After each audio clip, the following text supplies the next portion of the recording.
और आइए अब विस्तार से खबरों का रुख करेंगे।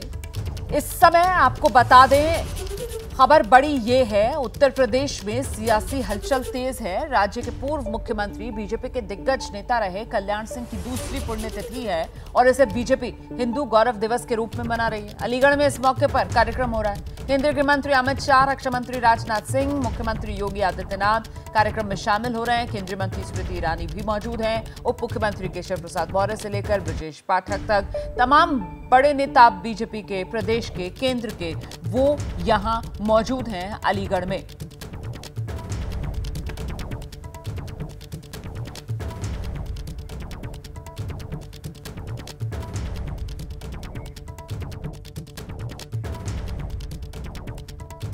तो अलीगढ़ में बीजेपी का ये बड़ा कार्यक्रम है। अलीगढ़ के नुमाइश मैदान में ये कार्यक्रम रखा गया है। हिंदू गौरव दिवस के तौर पर बीजेपी जो है वो कल्याण सिंह की दूसरी पुण्यतिथि मना रही है। हिंदू गौरव दिवस और इसको लेकर के आज अलीगढ़ में किस तरीके की तैयारियां हैं, बाकायदा एक बड़ा पंडाल बनाया गया है जहां पर केंद्रीय गृह मंत्री अमित शाह भी पहुंचेंगे। उत्तर प्रदेश के मुख्यमंत्री योगी आदित्यनाथ समेत तमाम जो नेता हैं, केशव प्रसाद मौर्य हैं, ब्रजेश पाठक हैं, भूपेन्द्र चौधरी, धर्मपाल सिंह, इसके अलावा उत्तर प्रदेश सरकार के कई कैबिनेट मंत्री, केंद्र सरकार के कई मंत्री यहां पर पहुंचेंगे। और साफ तौर पर अगर मंच पे ही देखें तो बड़े बड़े अक्षरों में लिखा गया है, परम श्रद्धेय बाबूजी पद्म विभूषण स्वर्गीय श्री कल्याण सिंह जी की द्वितीय पुण्यतिथि के अवसर पर हिंदू गौरव दिवस का शुभारंभ। जी हाँ, हिंदू गौरव दिवस मनाया जा रहा है। उसकी वजह यह है कि कल्याण सिंह की जो छवि रही है वो कट्टर हिंदुत्ववादी नेता की रही है। यहाँ तक कि जब 1992 में 6 दिसंबर 1992 में बाबरी विध्वंस हुआ था, उस दौरान भी कल्याण सिंह ही उत्तर प्रदेश के मुख्यमंत्री थे और जिस दिन ये घटना हुई है उसके बाद में कल्याण सिंह ने अपने पद से इस्तीफा दिया था। इसी वजह से आज ये हिंदू गौरव दिवस मनाया जा रहा है। और अगर हम बात करते हैं अलीगढ़ में इस पंडाल की जहाँ पर ये कार्यक्रम का आयोजन किया गया है, तो यहाँ देख सकते हैं कि जो आयोजन किया गया है उसके मुताबिक बताया ये जा रहा है कि 50 से 60 हज़ार लोग यहाँ पर इस कार्यक्रम में शामिल हो सकते हैं। वैसे तो ये कल्याण सिंह की दूसरी पुण्यतिथि है, लेकिन अगर इसको 2024 के आगामी जो अब से जो है 6-8 महीने में जो होने वाले लोकसभा चुनाव है, अगर उनसे जोड़कर देखा जाए तो कहना गलत नहीं होगा कि बीजेपी एक तरीके से इसके ज़रिए अपनी 2024 की तैयारी को भी पुख्ता कर रही है। क्योंकि कल्याण सिंह की जो छवि रही है वो एक कट्टर हिंदुत्ववादी नेता की रही है, तो एक तरीके से हिंदुत्व वोटरों को साधने की तो कोशिश है हिंदुत्व के मुद्दे पर। उसके अलावा कल्याण सिंह इस पूरे इलाके में, पश्चिम उत्तर प्रदेश की बात की जाए तो जो लोध वोट है उसके एक तरीके से सबसे बड़े नेता के तौर पर उनकी जो छवि रही है। और जब बीजेपी की सरकार बन रही थी, फिर चाहे वो प्रदेश की बात हो या फिर उसके अलावा जो अलग अलग चुनाव हुए हैं, तो उस दौरान जो है कल्याण सिंह के समर्थन में बड़ी संख्या में लोध वोटरों ने अपना समर्थन जाहिर किया था। ओबीसी वोटर्स कल्याण सिंह के साथ जुड़े थे और एक बार फिर बीजेपी ने कोशिश यही की है कि कल्याण सिंह के नाम पर इस जो एक तरीके से वोटर को भी साधने की कोशिश की जाए।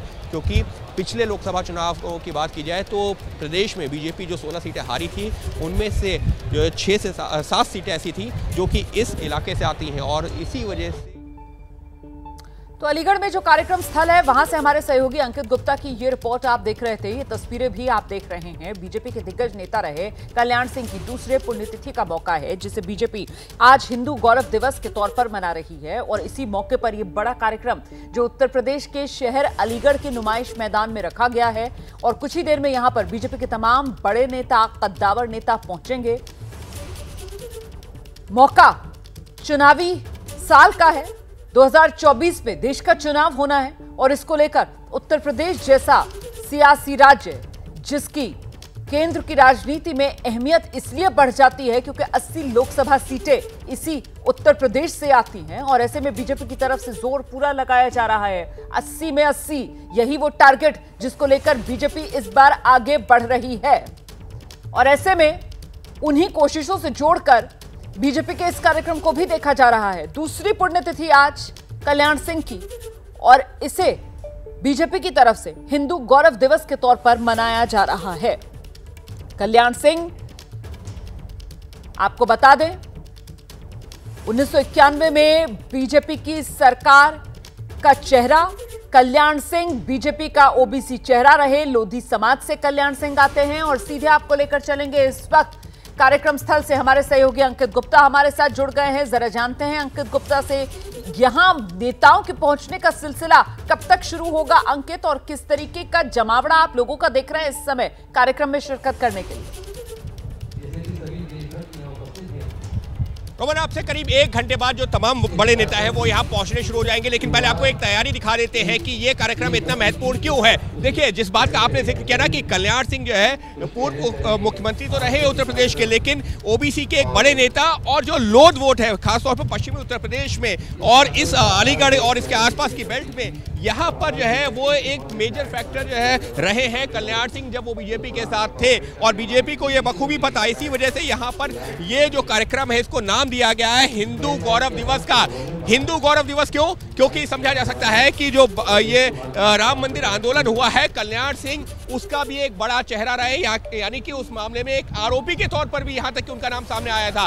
तो साफ तौर पर जो बीजेपी जो कल्याण सिंह की हिंदुत्ववादी नेता की छवि है वो तो उसके जहन में है ही, लेकिन उसके साथ ही में जो लोध वोट है वो भी एक जो एक पूरे इलाके में एक बड़ा फैक्टर है, उस पर ध्यान केंद्रित किया जा रहा है। एक और तस्वीर दिखाइए मनोज, अगर आप पूरे पंडाल की तस्वीर दिखा पाएंगे। देखिए, यहाँ पर 50 से 60 हजार लोगों के जुटने की अनुमान लगाया जा रहा है कि जब तमाम बड़े नेता यहाँ पर होंगे तो 50 से 60 हजार लोग यहाँ पर पहुंचेंगे, और बीच बीच में यहाँ पर जय श्री राम के नारे भी सुनाई पड़ रहे हैं। एक और मनोज, आपके लेफ्ट हैंड साइड पर जो एक तस्वीर है कि साधु संत भी यहाँ पर पहुंचे हुए हैं, ये भी एक तस्वीर है इस कार्यक्रम की ही। देखिए, यहाँ पर बड़ी संख्या में जो साधु संत हैं वो भी पहुंचे हुए हैं। तो साफ तौर पर जो बीजेपी की रणनीति है वो हिंदुत्ववादी जो नेता के तौर पर भी और साथ ही में जो लोध वोट के तौर पर एक बड़े नेता रहे हैं उसकी भी छवि को बुलाने की। जी बहुत शुक्रिया आपका इस तमाम जानकारी के लिए अंकित गुप्ता। तो कल्याण सिंह के भरोसे बीजेपी चुनावी कल्याण के आस में, अगर ये कहा जाए तो शायद गलत नहीं होगा।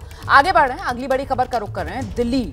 यहां गीता कॉलोनी इलाका बुलडोजर वाला एक्शन हुआ है इस इलाके में। आपको बता दें 30 साल पुराना मंदिर दिल्ली के गीता कॉलोनी इलाके में, और इसी मंदिर को हटाने के लिए जब बुलडोजर पहुंचा तो फिर उसका विरोध भी हुआ।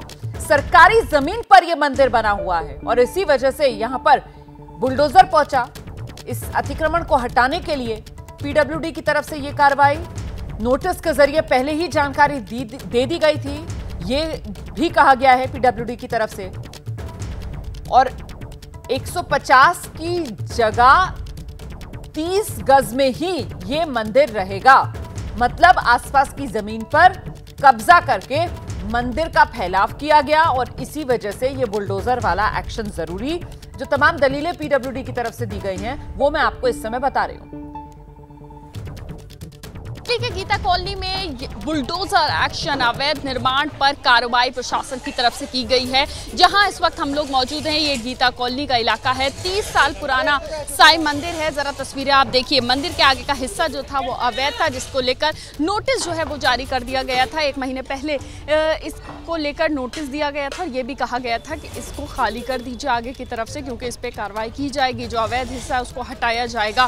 फिलहाल आप देखिए कई सारे बुलडोजर्स यहाँ पर मौजूद हैं और इलाके का माहौल ना बिगड़े इसके लिए यहाँ पर भारी पुलिस बल जो है वो तैनात है। दिल्ली पुलिस के जवानों के साथ साथ जो अन्य सुरक्षा बल हैं उनको तैनात किया गया है। हर गली के मोड़ पर इस तरह से बैरिकेडिंग लगाई गई है जो लोग हैं ताकि वो घर से बाहर ना निकले, किसी तरह से माहौल जो है इलाके का वो खराब ना हो इस कार्रवाई के बाद। इसीलिए यहाँ पे सुरक्षा बलों की तैनाती की गई है बड़ी संख्या में और बैरिकेडिंग लगा के चारों तरफ से इलाके को बंद कर दिया गया है। किसी को भी आने जाने की फिलहाल इधर इजाज़त नहीं दी गई है। सबसे बड़ी बात यह है कि कुछ मूर्तियाँ जो हैं इसकी वो यमुना में विसर्जित की जाएंगी, लेकिन जो 150 गज का मंदिर था वो महज 30 गज का बचा है और मंदिर जो है वो फिलहाल अभी है यहाँ पर। मूर्तियाँ कुछ अंदर की तरफ हैं, लेकिन जो अवैध हिस्सा है उसको प्रशासन की तरफ से कार्रवाई करके हटा दिया गया है। सबसे बड़ी बात यह है कि अब जो आगे मंदिर का हिस्सा है उसके आगे दीवार बना दी जाएगी। कैमरा पर्सन सुनील के साथ मध्या, एबीपी न्यूज़ दिल्ली। तो गीता कॉलोनी इलाके में बुलडोजर वाला एक्शन आप देख रहे थे। आगे बढ़ेंगे, अगली खबर भी राजधानी दिल्ली से है जहां नागलोई इलाके में भीषण आग लग गई और ये जो आग लगी वो दरअसल नागलोई इलाके में प्लास्टिक के पाइप बनाने वाली एक फैक्ट्री, इसी फैक्ट्री में आग लगी है। तस्वीरें भी आप देख रहे हैं, कितने मोटे मोटे प्लास्टिक के पाइप्स यहां भीतर नजर आ रहे हैं और यहीं पर देखें किस तरीके से ये आग की लपटें, काला घना धुआं और इस आग पर काबू पाने के लिए दमकल की कई गाड़ियां यहां मौके पर पहुंची हैं। दमकल कर्मी आग बुझाने की कोशिशों में जुटे हुए हैं। शुरुआती जानकारी मिल रही है उसके मुताबिक लाखों के नुकसान की आशंका है। ये प्लास्टिक के पाइप्स बनाने वाली फैक्ट्री थी और जाहिर सी बात है प्लास्टिक का सामान जब होता है तो फिर आग जो है वो धधकती चली जाती है और कुछ ऐसा ही यहाँ नांगलोई में भी इस फैक्ट्री में हुआ। प्लास्टिक के पाइप रखे हुए थे, आग लगना शुरू हुई तो फिर एक पाइप से दूसरे पाइप में लगती चली गई। आग काबू करना अपने आप में एक बड़ी चुनौती दमकल कर्मियों के लिए बन गया। दमकल कर्मी बड़ी संख्या में मौके पर मौजूद, आग बुझाने की कोशिशें जारी। देख रहे हैं आप किस तरीके से छिड़काव किया जा रहा है, आग को फैलने से रोका जा रहा है और कंटेन करके उसको फिर काबू करने की जुगत में दमकल कर्मी यहां पर जुटे हुए नजर आ रहे हैं। तो रणनीति फिलहाल यही कि आग को फैलने से रोका जाए, क्योंकि प्लास्टिक का सारा सामान है और ऐसे में अगर आग फैलना शुरू हो गई तो फिर उसे काबू करना बहुत मुश्किल हो जाएगा। भीषण रूप वो आग ले लेगी, आसपास के इलाके के लिए खतरा बन जाएगी। इसीलिए कंटेन करके फिर आग पर काबू। आगे बढ़ रही हूं मैं, बिहार लेकर चलूंगी आपको दिल्ली से। बिहार में बेखौफ बदमाशों का तांडव देखने के लिए मिला है। दरअसल हाजीपुर में पैक्स अध्यक्ष को गोली मार दी गई, गंभीर हालत में अस्पताल में भर्ती कराया गया है। सीसीटीवी में ये पूरी वारदात कैद हुई है, वो तस्वीरें भी सामने आ गई हैं। हाजीपुर में पैक्स अध्यक्ष को गोली मार दी गई, गंभीर हालत में अस्पताल में भर्ती कराया गया है। पैक्स अध्यक्ष को इलाज जारी है और ये पूरी वारदात सीसीटीवी में कैद हुई है। उसकी तस्वीरें भी आपको दिखाएंगे। फिलहाल पुलिस जो है वो मामले की जांच में जुटी हुई नजर आ रही है। हमलावर कौन, निशाने पर क्यों लिया गया, ये वो तमाम सवाल हैं जो लोगों के मन में हैं। अभी पुलिस की तरफ से औपचारिक जवाब मिलने का इंतजार है, लेकिन इस वारदात के बाद इलाके में दहशत और प्रदेश की कानून व्यवस्था पर एक और सवालिया निशान।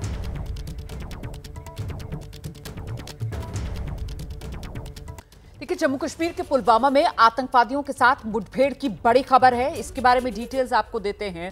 जो इनकाउंटर हुआ है उसमें एक आतंकवादी मारा गया। ये बड़ी कामयाबी जो सुरक्षा बलों को मिली है।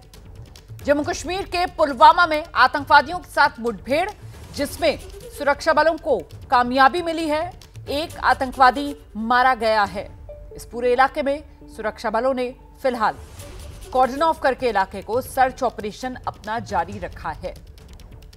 तो जम्मू कश्मीर का पुलवामा, यहीं पर आतंकवादियों के साथ ये जो मुठभेड़ हुई है, इसमें बड़ी कामयाबी सुरक्षा बलों को। एक आतंकवादी ढेर, फिलहाल सर्च ऑपरेशन जारी है।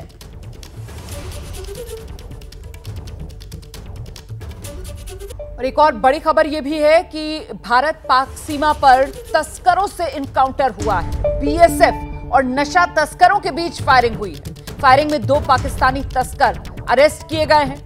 तस्करों के पास से 26 किलो हेरोइन जब्त हुई है। तो बीएसएफ की तरफ से यह कार्रवाई जिसको अंजाम दिया गया, तस्कर थे, हेरोइन लेकर सीमा पार कर रहे थे। भारत पाक सीमा पर यह इनकाउंटर जो हुआ है, बीएसएफ की पैनी नजर बॉर्डर पर, और ऐसे में बीएसएफ की तरफ से एक्शन लिया गया, कार्रवाई हुई, फायरिंग हुई। 2 पाकिस्तानी तस्कर अरेस्ट कर लिए हैं बीएसएफ ने। अच्छा, जो जानकारी मिल रही है 29 किलो ये हेरोइन है जो जब्त की गई है। तो तस्करों के पास से 29 किलो हेरोइन जब्त की गई है। ये बड़ी खबर है। भारत पाक सीमा पर तस्करों से encounter. BSF border security force जो सुरक्षा में तैनात होता है बॉर्डर वाले इलाके में, बीएसएफ की तरफ से ही एक्शन लिया गया। फायरिंग में 2 पाकिस्तानी तस्कर अरेस्ट कर लिए गए हैं। 29 किलो हेरोइन जब्त की गई है। नशे के कारोबार का ये बड़ा पर्दाफाश किया गया है।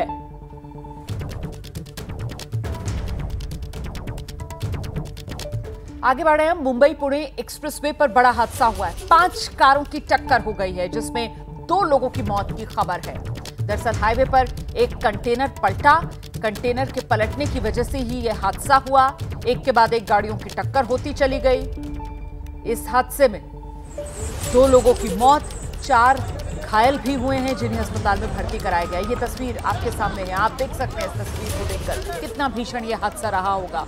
आगे की तरफ आप देख रहे हैं वो कंटेनर सड़क पर पलटा हुआ, और ऐसे में जाहिर सी बात है हाईवे का जो रास्ता होता है वहां पर गाड़ियां पूरी रफ्तार से चल रही होती हैं लिमिट के हिसाब से, और अचानक से ब्रेक लगाना मुमकिन नहीं हो पाता, अंदाजा भी नहीं हो पाता और इसी के चक्कर में एक के बाद एक गाड़ियां एक दूसरे से टकराती चली गई।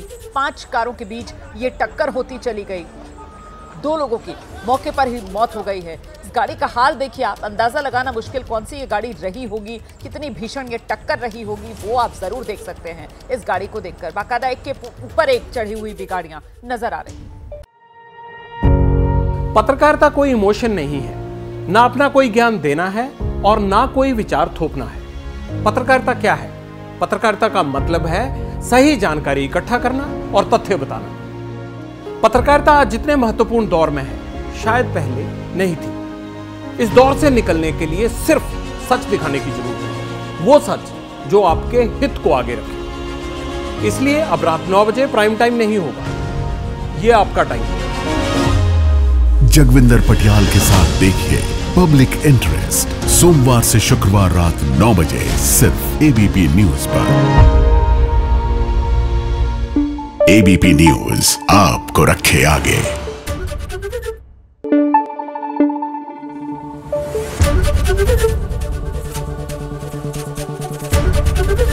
एबीपी न्यूज आपको रखे आगे।